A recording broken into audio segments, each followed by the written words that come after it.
Hello friends, आपका स्वागत है हमारे यूट्यूब चैनल स्टडी 15 पर। तो आज हम इंडियन पॉलिटी का एक महत्वपूर्ण टॉपिक करने जा रहे हैं जिसका नाम है भारतीय संविधान के भाग। इस टॉपिक से रिलेटेड हम आज सारे के सारे एमसीक्यू क्वेश्चंस को कवर कर लेंगे जो आपके आने वाले एग्जाम्स के लिए बहुत ही ज्यादा इंपॉर्टेंट है। तो देरी ना करते हुए चलिए शुरुआत करते हैं आज के पहले क्वेश्चन के साथ। तो आज का पहला क्वेश्चन है, भारतीय संविधान में कितने भाग है। इंपॉर्टेंट क्वेश्चन है एग्जाम पॉइंट ऑफ व्यू से कि भारतीय संविधान में कुल कितने भाग है। तो भारतीय संविधान में जो भागों की संख्या है वो है 22। तो जो इसका सही आंसर है वो है आंसर नंबर पी। आज का अगला प्रश्न, संविधान के भाग 1 में निम्न में से किसका वर्णन है। यानी भारतीय संविधान का जो भाग 1 है उसमें क्या बताया गया है। तो जो भारतीय संविधान का भाग 1 है उसमें संघ और उसके राज्य के क्षेत्र को बारे में बताया गया है। तो जो इसका सही आंसर है वो है आंसर नंबर ए। आज का अगला प्रश्न, भारतीय संविधान का कौन सा भाग नागरिकता से संबंधित है। इंपॉर्टेंट क्वेश्चन है एग्जाम पॉइंट ऑफ व्यू से कि भारतीय संविधान में ऐसा कौन सा भाग है जो नागरिकता से संबंधित है। तो भारतीय संविधान में जो भाग 2 है वो क्या है, नागरिकता से संबंधित है। तो जो इसका सही आंसर है वो है आंसर नंबर ए। आज का अगला प्रश्न, भारतीय संविधान के अनुच्छेद 12 से अनुच्छेद 35 मुख्यतः मौलिक अधिकारों से संबंधित है जो कि भारतीय संविधान के किस भाग में दिए हुए हैं। इंपॉर्टेंट क्वेश्चन है एग्जाम पॉइंट ऑफ व्यू से कि भारतीय संविधान में जो अनुच्छेद 12 से अनुच्छेद 35 है वो किससे रिलेटेड है, वो है मौलिक अधिकारों से। तो वह भारतीय संविधान के किस भाग में दिए हुए हैं। तो जो भारतीय संविधान के मौलिक अधिकार है वो हमारे भाग 3 में दिए गए हैं। तो जो इसका सही आंसर है वो है आंसर नंबर सी। और यह अनुच्छेद कहां से कहां तक है, यह अनुच्छेद है 12 से 35 तक। आज का अगला प्रश्न, भारतीय संविधान के किस भाग में भारत को एक कल्याणकारी राज्य के रूप में स्थापित करने की बात कही गई है। इंपॉर्टेंट क्वेश्चन है एग्जाम पॉइंट ऑफ व्यू से कि ऐसा कौन सा भाग है जिसमें भारत को एक कल्याणकारी राज्य के रूप में स्थापित करने की बात कही गई है। तो भारत के जो कल्याणकारी राज्य के रूप में स्थापित करने की बात है वो कही गई है राज्य नीति के निर्देशक सिद्धांत में, जो कि है भारत के संविधान का भाग 4। तो जो इसका सही आंसर है वो है आंसर नंबर सी। आज का अगला प्रश्न, भारतीय संविधान के अनुच्छेद 36 से अनुच्छेद 51 मुख्यतः राज्य के नीति निर्देशक तत्व से संबंधित है जो कि भारतीय संविधान के किस भाग में दिए हुए हैं। इंपॉर्टेंट क्वेश्चन है एग्जाम पॉइंट ऑफ व्यू से। तो जो भारतीय संविधान के अनुच्छेद 36 से अनुच्छेद 51 तक क्या दे रखे हैं उस संविधान में, वो दे रखे हैं राज्य के नीति निर्देशक के तत्व। तो यह भारतीय संविधान के किस भाग में दिए हुए हैं। तो जो नीति निर्देशक तत्व है राज्य के वो भारत के 4थे भाग में दिए गए हैं। तो जो इसका सही आंसर है वो है आंसर नंबर सी। आज का अगला प्रश्न, राज्य के दायित्व के रूप में पंचायतों के गठन का विचार भारतीय संविधान के किस भाग में उल्लेखित है। इंपॉर्टेंट क्वेश्चन है एग्जाम पॉइंट ऑफ व्यू से, काफी बार पूछा भी जा चुका है कि राज्य के दायित्व के रूप में जो पंचायतों का गठन का विचार है वह भारतीय संविधान के किस भाग में उल्लेखित है। तो राज्य के दायित्व के रूप में जो पंचायतों के गठन का विचार है वो भारतीय संविधान के 4थे भाग में उल्लेखित है। तो जो इसका सही आंसर है वो है आंसर नंबर डी। आज का अगला प्रश्न, भारत के संविधान का भाग 4 स्पष्ट रूप से राज्य से निम्नलिखित में से किसके प्रति सुरक्षा देने की आशा नहीं करता है। इंपॉर्टेंट क्वेश्चन है एग्जाम पॉइंट ऑफ व्यू से कि भारत का जो संविधान का भाग 4 है वो आपको पता है वो किससे रिलेटेड है, राज्य से। तो आपको बताना है कि जो राज्य है इनमें से किसके प्रति सुरक्षा देने की आशा नहीं करता है। तो जो राज्य है किसके प्रति सुरक्षा देने की आशा नहीं करता है वो है नौकरी पेशा महिलाओं के लिए मातृत्व अवकाश। तो जो इसका सही आंसर है वो है आंसर नंबर डी। इसके अलावा समान कार्य के लिए समान वेतन, आजीविका के लिए पर्याप्त साधन और धन और उत्पादन के साधनों का कोई संकेंद्र नहीं। ये क्या है, इससे क्या देता है, जो राज्य है वो सुरक्षा देने की आशा करता है। आज का अगला प्रश्न, भारतीय संविधान में मौलिक कर्तव्य किस भाग में दिए हुए हैं। इंपॉर्टेंट क्वेश्चन है एग्जाम पॉइंट ऑफ व्यू से कि जो भारतीय संविधान में मौलिक कर्तव्य है वो किस भाग में दिए गए हैं। तो जो भारतीय संविधान में मौलिक कर्तव्य हैं वो दिए गए हैं भाग 4A में। तो जो इसका सही आंसर है वो है आंसर नंबर टी। आज का अगला प्रश्न, भारतीय संविधान के भाग 4 में कितने मौलिक कर्तव्य निर्धारित किए गए हैं। इंपॉर्टेंट क्वेश्चन है एग्जाम पॉइंट ऑफ व्यू से। तो जो भारतीय संविधान का भाग 4 है वो क्या है, मौलिक कर्तव्यों से रिलेटेड है। तो भारतीय संविधान के भाग 4A में जो मौलिक कर्तव्य हैं वो है 11। तो जो इसका सही आंसर है वो है आंसर नंबर बी। आज का अगला प्रश्न, संघीय कार्यपालिका की व्याख्या संविधान के किस भाग में की गई है? तो जो इस संघीय कार्यपालिका की जो व्याख्या है वो संविधान के 5 भाग में की गई है। तो जो इसका सही आंसर है वो है आंसर नंबर बी। आज का अगला प्रश्न, भारतीय संविधान के किस भाग में केंद्र सरकार का उल्लेख किया गया है? इंपॉर्टेंट क्वेश्चन है एग्जाम पॉइंट ऑफ व्यू से कि भारतीय संविधान का ऐसा कौन सा भाग है जिसमें केंद्र सरकार का उल्लेख किया गया है? तो भारतीय संविधान का जो भाग 5 है उसमें क्या किया गया है? केंद्र सरकार का उल्लेख किया गया है। तो जो इसका सही आंसर है वो है आंसर नंबर बी। आज का अगला प्रश्न, भारतीय संविधान के किस भाग में राज्य सरकार का उल्लेख किया गया है? इंपॉर्टेंट क्वेश्चन है एग्जाम पॉइंट ऑफ व्यू से। अभी हमने पढ़ा था कि जो भारतीय संविधान का भाग 5 है वो क्या है? केंद्र सरकार से रिलेटेड है। तो जो भारतीय संविधान का भाग 6 है वो क्या है? राज्य सरकार से रिलेटेड है। तो जो इसका सही आंसर है वो है आंसर नंबर सी कि भाग 6 में राज्य के सरकार का उल्लेख किया गया है। आज का अगला प्रश्न, भारतीय संविधान के 22 भागों में से जो संविधान के गठन के समय थे उनमें से हटाया गया एकमात्र भाग कौन सा है? बहुत ही ज्यादा इंपॉर्टेंट क्वेश्चन है एग्जाम पॉइंट ऑफ व्यू से कि जो भारतीय संविधान के 22 भाग है उसमें से जो संविधान के गठन के समय इनमें से जो भाग हटाया गया है वह कौन सा है? तो भारतीय संविधान में से जो 22 भागों में से संविधान के गठन के समय में से जो भाग हटाया गया है वो है भाग 7। तो जो इसका सही आंसर है वो है आंसर नंबर सी। आज का अगला प्रश्न, भारत के संविधान का भाग 8 किससे संबंधित है? इंपॉर्टेंट क्वेश्चन है एग्जाम पॉइंट ऑफ व्यू से कि जो भारत के संविधान का भाग 8 है वह इनमें से किससे संबंधित है?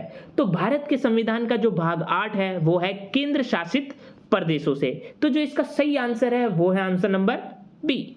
आज का अगला प्रश्न, भारतीय संविधान के किस भाग में भारत के केंद्र शासित प्रदेशों के बारे में प्रावधान है? इंपॉर्टेंट क्वेश्चन है। अभी हमने बात करी थी कि भारतीय संविधान का जो केंद्र शासित प्रदेश है उसका जो प्रावधान है वो किसमें दिया गया है? वो दिया है भाग 8 में। तो इसमें जो आंसर सही है वो है आंसर नंबर डी, क्योंकि भारत के केंद्र शासित प्रदेशों के बारे में जो प्रावधान है वो भाग 8 में है।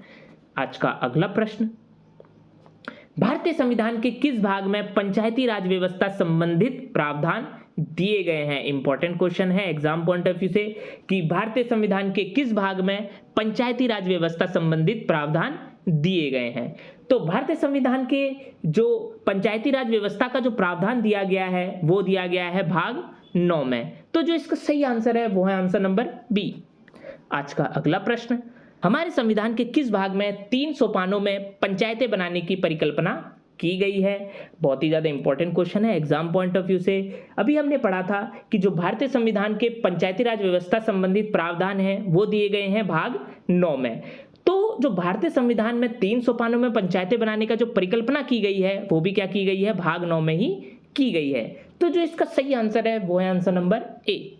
आज का अगला प्रश्न, भारतीय संविधान के किस भाग में नगर पालिकाओं के बारे में बताया गया है? इंपॉर्टेंट क्वेश्चन है एग्जाम पॉइंट ऑफ व्यू से कि भारतीय संविधान के किस भाग में नगर पालिकाओं के बारे में बताया गया है?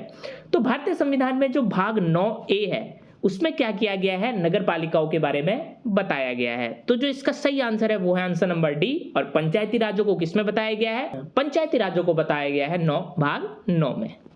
आज का अगला प्रश्न, भारतीय संविधान का भाग 10 किसके बारे में बताता है? इंपॉर्टेंट क्वेश्चन है एग्जाम पॉइंट ऑफ व्यू से कि भारतीय संविधान का जो भाग 10 है वह किससे रिलेटेड है? तो जो भारतीय संविधान का भाग 10 है वो क्या है? अनुसूचित जाति और अनुसूचित जनजाति क्षेत्र से रिलेटेड है।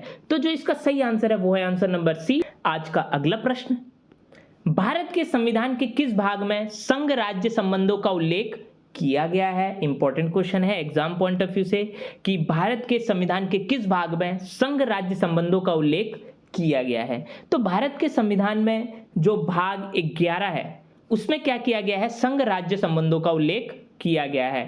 तो इसका जो सही आंसर है वो है आंसर नंबर बी। आज का अगला प्रश्न, भारतीय संविधान के किस भाग में केंद्र राज्य विधायी संबंध दिए गए हैं? अभी हम बात कर रहे थे कि जो भारत के संविधान का भाग 11 है उसमें संघ राज्य संबंधों का उल्लेख किया गया है, इसलिए जो भारतीय संविधान का जो भाग 11 है उसी में केंद्र राज्य विधायी संबंध दिए गए हैं। तो जो इसका सही आंसर है वो है आंसर नंबर बी। आज का अगला प्रश्न, भारतीय संविधान का कौन सा भाग केंद्र राज्य के वित्तीय संबंधों की चर्चा करता है? इंपॉर्टेंट क्वेश्चन है एग्जाम पॉइंट ऑफ व्यू से कि भारतीय संविधान का वह कौन सा भाग है जिसमें केंद्र राज्य के वित्तीय संबंधों की चर्चा की गई है। तो जो भारतीय संविधान का भाग 12 है उसमें क्या है, केंद्र राज्य के वित्तीय संबंधों की चर्चा की गई है। तो इसका जो सही आंसर है वो है आंसर नंबर सी। आज का अगला प्रश्न, भारतीय संविधान के किस भाग में व्यापार, वाणिज्य एवं समागम का उल्लेख किया गया है? तो जो भारतीय संविधान का भाग 13 है उसमें क्या किया गया है, व्यापार, वाणिज्य एवं समागम का उल्लेख किया गया है। तो जो इसका सही आंसर है वो है आंसर नंबर बी। आज का अगला प्रश्न, भारतीय संविधान के किस भाग में केंद्र एवं राज्यों के अधीन सेवाओं का उल्लेख है? इंपॉर्टेंट क्वेश्चन है एग्जाम पॉइंट ऑफ व्यू से कि भारतीय संविधान का ऐसा कौन सा भाग है जिसमें केंद्र एवं राज्यों के अधीन सेवाओं का उल्लेख है। तो जो भारतीय संविधान का भाग 14 है उसमें क्या किया गया है, केंद्र एवं राज्य के अधीन सेवाओं का उल्लेख किया गया है। तो जो इसका सही आंसर है वो है आंसर नंबर ए। आज का अगला प्रश्न, भारतीय संविधान के कौन से भाग में चुनावों के बारे में दिया गया है? मोस्ट इंपॉर्टेंट क्वेश्चन है एग्जाम पॉइंट ऑफ व्यू से कि भारतीय संविधान का ऐसा कौन सा भाग है जिसमें चुनावों के बारे में बताया गया है। तो जो भारतीय संविधान का भाग 15 है उसमें क्या किया गया है, चुनावों के बारे में दिया गया है। तो जो इसका सही आंसर है वो है आंसर नंबर डी।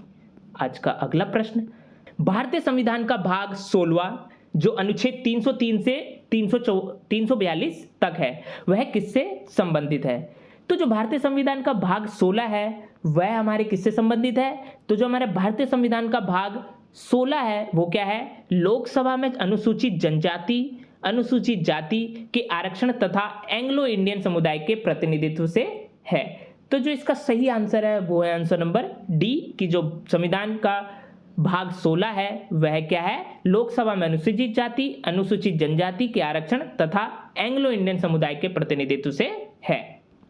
आज का अगला प्रश्न, भारतीय संविधान का भाग 17वां किससे संबंधित है? इंपॉर्टेंट क्वेश्चन है एग्जाम पॉइंट ऑफ व्यू से कि जो भारतीय संविधान का भाग 17वां है वह किससे संबंधित है? तो जो भारतीय संविधान का भाग 17वां है वो क्या है, राजभाषा से संबंधित है। तो जो इसका सही आंसर है वो है आंसर नंबर बी। आज का अगला प्रश्न, भारतीय संविधान का भाग 18 किसके बारे में बताता है?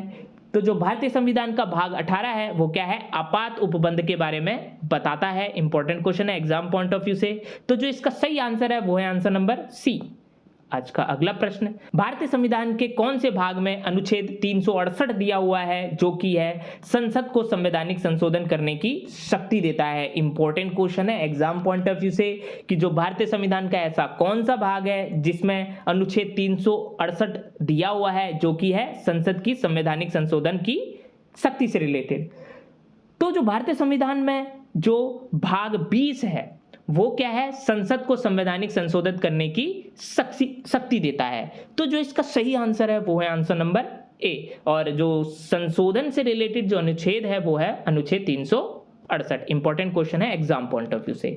आज का अगला प्रश्न, संविधान का कौन सा भाग संविधान संशोधन से संबंधित है? इंपॉर्टेंट क्वेश्चन है, अभी हमने पढ़ा था कि जो भाग 20 है वो क्या है, संविधान संशोधन से रिलेटेड है। तो जो इसका सही आंसर है वो है आंसर नंबर सी।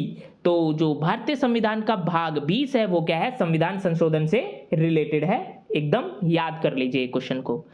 आज का अगला प्रश्न, संविधान के किस भाग में अस्थायी संक्रमणकालीन और विशेष उपबंधों के प्रावधान दिए गए हैं? इंपॉर्टेंट क्वेश्चन है एग्जाम पॉइंट ऑफ व्यू से कि ऐसा कौन सा भाग है जिसमें अस्थायी संक्रमणकालीन और विशेष उपबंधों के प्रावधान हैं? तो संविधान का जो भाग 21 है उसमें क्या है, अस्थायी संक्रमणकालीन और विशेष उपबंधों का प्रावधान दिया गया है। तो जो इसका सही आंसर है वो है आंसर नंबर सी। आज का अगला प्रश्न, निम्नलिखित में से कौन सा एक युग्म सही सम्मिलित है? तो इसमें आपको बताना है कि ऐसा कौन सा युग्म है जो सही है। तो इसमें जो पहला दे रखा है वो है संविधान का दूसरा भाग, क्या वो मौलिक अधिकार से रिलेटेड है? गलत है, क्योंकि भारत का जो दूसरा भाग है वो क्या है, नागरिकता से रिलेटेड है। संविधान का तीसरा भाग नागरिकता से रिलेटेड है, ये भी एकदम गलत है, क्योंकि जो संविधान का तीसरा भाग है वो क्या है, मौलिक अधिकारों से रिलेटेड है। संविधान का चौथा ए भाग जो मौलिक कर्तव्य से रिलेटेड है, ये एकदम सही है, क्योंकि जो संविधान का चौथा ए भाग है वो क्या है, मौलिक कर्तव्य से रिलेटेड है। तो जो इसका सही आंसर है, जो इसमें सही युग्म सम्मिलित है, वो है आंसर नंबर सी। इसके अलावा जो चौथा दे रखा है संविधान का पांचवा भाग जो राज्य के नीति निर्देशक सिद्धांत से रिलेटेड है, ये भी गलत है, क्योंकि जो संविधान का पांचवा भाग है वो क्या है, केंद्र सरकार से रिलेटेड है। आज का अगला प्रश्न, निम्नलिखित में से कौन सा एक सही सम्मिलित है, यानी इसमें भी आपको बताना है कि ऐसा कौन सा युग्म है जो सही है। तो इसमें जो पहला दे रखा है वो है नागरिकता। क्या ये संविधान का तीसरा भाग है? ये एकदम गलत है, क्योंकि जो नागरिकता है वो क्या है, संविधान का दूसरे भाग में है। मौलिक अधिकार संविधान के भाग 4 में है, ये भी गलत है, क्योंकि जो मौलिक अधिकार है वो संविधान के भाग 3 में है। मौलिक कर्तव्य जो संविधान के भाग 5 में है, ये भी एकदम गलत है, क्योंकि जो मौलिक कर्तव्य है वो भाग 4A में दे रखे हैं। आखिरी है वो है राज्य जो संविधान के भाग 6 में है, ये एकदम सही है, क्योंकि जो राज्य से रिलेटेड जितने भी प्रावधान है वो क्या है, संविधान के भाग 6 में दे रखे हैं। तो जो इसके लिए इसका जो सही आंसर है वो है आंसर नंबर डी। आज का अगला प्रश्न, निम्नलिखित युग्मों में से कौन एक सुमेलित नहीं है, यानी आपको इसमें से बताना है कि ऐसा संविधान का कौन सा भाग है जो उसके विषय से रिलेटेड नहीं है। तो जो इसमें पहला दे रखा है वो है भाग 2। क्या जो भाग 2 है वो नागरिकता से रिलेटेड है? हाँ, एकदम सही है, क्योंकि जो भाग 2 है वो क्या है, संविधान में नागरिकता से रिलेटेड है। भाग 3 मूल अधिकार, ये भी एकदम सही है, क्योंकि जो संविधान का भाग 3 है वो मौलिक अधिकारों से रिलेटेड है। जो इसका तीसरा पार्ट दे रखा है वो है भाग 4 जो राज्य के नीति के निर्देशक तत्वों से रिलेटेड है, ये एकदम सही है। और जो भाग 5 है वो मूल कर्तव्य से रिलेटेड है, ये एकदम गलत युग्म है। क्यों? क्योंकि जो भाग 5 है वो क्या है, केंद्र सरकार से रिलेटेड है, इसलिए जो इसमें गलत युग्म है वो है आंसर नंबर डी। आज का अगला प्रश्न, सूची 1 को सूची 2 के साथ सुमेलित कीजिए तथा नीचे दिए गए कूट से सही उत्तर का चयन कीजिए। यानी हमें सूची 1 को सूची 2 के साथ मिलान करना है और जो आंसर सही होगा और उस पर हमें क्या लगाना है, टिक करना है। तो इसमें जो पहला है वो है मौलिक अधिकार। तो जो हमारे मौलिक अधिकार है वो किसमें दे रखे हैं, तो मौलिक अधिकार दे रखे हैं हमें भाग 3 में। मौलिक कर्तव्य को दिया गया है भाग 4A में। तो जो संघ है, संघ को किसमें दे रखा है, संघ को दे रखा है भारत के संविधान के भाग 5 में। आपात उपबंध को दे रखा है भारत के संविधान भाग 18 में। तो इसलिए इसमें से जो सही आंसर है वो है आंसर नंबर ए। आज का अगला प्रश्न, सूची 1 को सूची 2 से सुमेलित कीजिए और सूचियों के नीचे दिए गए कूट से सही उत्तर का चयन कीजिए। इसमें भी हमें क्या करना है, सूची 1 को सूची 2 से मिलान करना है और जो आंसर सही होगा उस पर हमें क्या लगाना है, टिक लगाना है। तो जो इसमें सबसे पहला दे रखा है वो है संविधान का भाग 15। तो जो संविधान का भाग 15 है वो क्या है, चुनाव से रिलेटेड है, इसलिए जो इसका सही है वो है निर्वाचन। तो भाग जो 15 है वो क्या है, निर्वाचन से रिलेटेड है। संविधान का भाग 16, तो संविधान का भाग 16 किससे रिलेटेड है, तो जो संविधान का भाग 16 है वो है हमारा वर्गों के संबंध में विशेष उपबंध, यानी कुछ जो वर्ग है उसके संबंध में विशेष उपबंधों से रिलेटेड है। संविधान का भाग 17, तो भारत के संविधान में जो भाग 17 है वो क्या है, राजभाषा से रिलेटेड है। संविधान का भाग 18, तो संविधान का जो भाग 18 है वो क्या है, इमरजेंसी यानी आपात उपबंधों से रिलेटेड है, इसलिए जो इसका सही आंसर है वो है आंसर नंबर बी। आज का अगला प्रश्न, सूची 1 को सूची 2 से सुमेलित कीजिए तथा नीचे दिए गए कूट का प्रयोग करते हुए सही उत्तर चुनिए। यानी इसमें भी हमें क्या करना है, सूची 1 को सूची 2 के साथ मिलान करना है और जो सही कूट होगा उस पर हमें क्या लगाना है, टिक लगाना है। तो जो इसमें सबसे पहला है वो है भारतीय संविधान का भाग 9। तो जो भारतीय संविधान का भाग 9 है वह किससे रिलेटेड है, तो जो भारतीय संविधान का भाग 9 है वो क्या है, पंचायत से रिलेटेड है। भारतीय संविधान का भाग 8, तो भारतीय संविधान का भाग किससे रिलेटेड है, तो भारतीय संविधान का जो भाग 8 है वो क्या है, संघ क्षेत्र से रिलेटेड है। भारतीय संविधान का भाग 4A, यानी जो भारतीय संविधान का 4A है वो किससे रिलेटेड है, तो भारतीय संविधान का जो 4A है वो है मूल कर्तव्यों से रिलेटेड। भारतीय संविधान का भाग 9A, तो भारतीय संविधान का जो भाग 9 है वो क्या है, नगरपालिका से रिलेटेड है। तो इसके लिए जो इसका सही आंसर है वो है आंसर नंबर ए। तो ये थे आज के टॉप 38 क्वेश्चंस जो थे इस टॉपिक से रिलेटेड। इस टॉपिक से रिलेटेड आज हमने सारे के सारे क्वेश्चंस को सॉल्व कर लिया है। आशा करता हूं कि ये वीडियो आपको बहुत अच्छी लगी होगी। अगर ये वीडियो आपको अच्छी लगी तो जाकर हमारे चैनल को सब्सक्राइब करिए और लाइक के बटन को दबाना ना भूलिएगा। आगे भी हम इससे भी अच्छी वीडियोस के साथ आपको अच्छे से अच्छे क्वेश्चन देने की कोशिश करेंगे।